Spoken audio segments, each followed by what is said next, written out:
Hi everyone, welcome to this session of the Tiger Academy, US Stock Financial Statements for Beginners.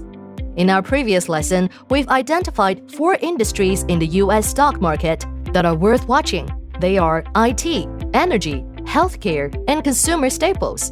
In this class, I'm going to teach you how to select stocks using our core method. You see, Mr. Qingwei Chen, Tiger's Global Investment and Research Director, is very good at picking stocks. He has summarized a 3-step approach to stock selection, which can hopefully help you identify leading companies in these 4 industries. Some of you may ask, what is a leading company? A leading company is a company with greater influence and competitiveness compared to its competitors in the market. Simply put, a leading company is like the top player in an industry in all aspects. Identifying these top players is the key to picking the right investments. Some may wonder, how do we find them? There are so many companies in the market. Many of them are decent-sized. Aren't we trying to find a needle in a haystack? It's actually quite simple. Let me show you how this 3-step approach works. First, identify healthy companies. Here, healthy companies are those with healthy financials, stable cash flows, and sizable income. I'll use Amazon in the IT industry as an example. We view a company with high profitability and low debt-to-asset ratio as having healthy financials. From the perspective of profitability, Amazon's net income, total revenue, and operating profit were all growing steadily year by year between 2017 and 2021. From the perspective of liabilities, Amazon's debt-to-asset ratio has been on the decline over the year, and its liabilities have remained steady.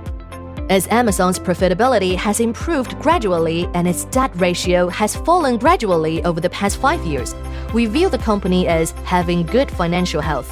As for cash flow, we measure a company's cash flow stability by its operating cash flow on the cash flow statements. Amazon's operating cash flow has risen steadily between 2017 and 2021, meaning its disposable funds were increasing. But in 2021, there was a sharp decline, so we need to find more detailed data in the earnings report to determine the reasons of the decline. Over the past 5 years, Amazon's cash flow has been relatively healthy. As for income, we can look at the company's market cap and total revenue. As of the date of this recording, Amazon's market cap stood at $1.15 trillion, several times the size of Alibaba and JD.com. Moreover, its total revenue was an impressive $469.8 billion in 2021. According to our data, this was the highest level among global internet retailers of the 5th year in a row. However, a company's current healthy alone isn't enough to decide whether it is a good target for investment, as it does not reflect the company's future or growth potential. Without growth potential, even a top company can quickly lose its position in a competitive market. So, how can we measure a company's growth potential? Here comes the second step, identifying companies with strong growth potential. A company's growth potential refers to its growth in revenue and earnings. We can analyze a company's revenue growth by the year-over-year trend of total revenue in its financial reports. Similarly, we can analyze its earning growth by trends of its net and operating profits. That is, we can simply look at a company's trend lines.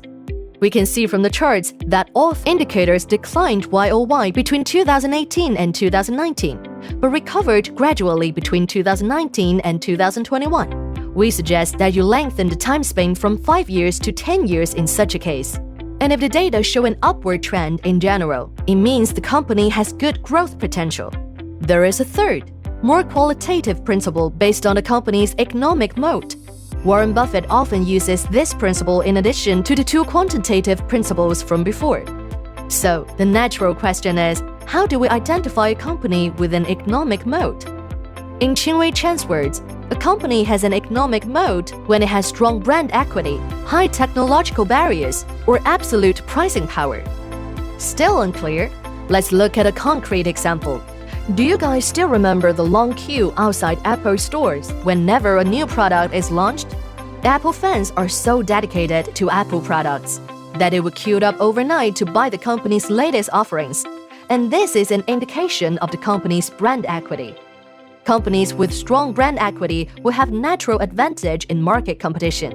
And the stronger the brand equity, the more likely it is for consumers to prefer the company over competition. In addition to corporate reputation, brand equity can strengthen user loyalty. Some of you using the iPhone 13 may have already started using iOS system in the era of the iPhone 4S. Without knowing, you may have already become reliant on the color schemes and functionalities of the Apple smartphones. Naturally, you will follow or buy its new products every time there is a new release. Some even say that they have lost interest in other brands after getting used to the Apple system. Next, let's talk about the pricing power of a product. The concept is simple. For example, if I know people like my products enough, I can sell it at whatever price I want.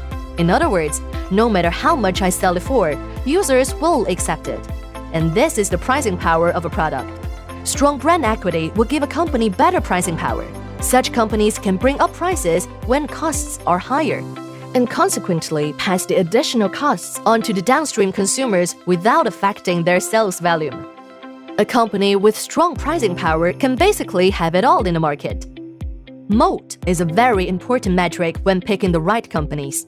The investment market is defined by the game of winner takes all. So, only companies with the strongest brand equity, highest product barriers, and the most technological patents will be able to dominate the market and make money consistently. Apple in the hardware industry and Microsoft in the software industry are examples of wide moat companies. And these are also our targets. That brings us to the end of this session.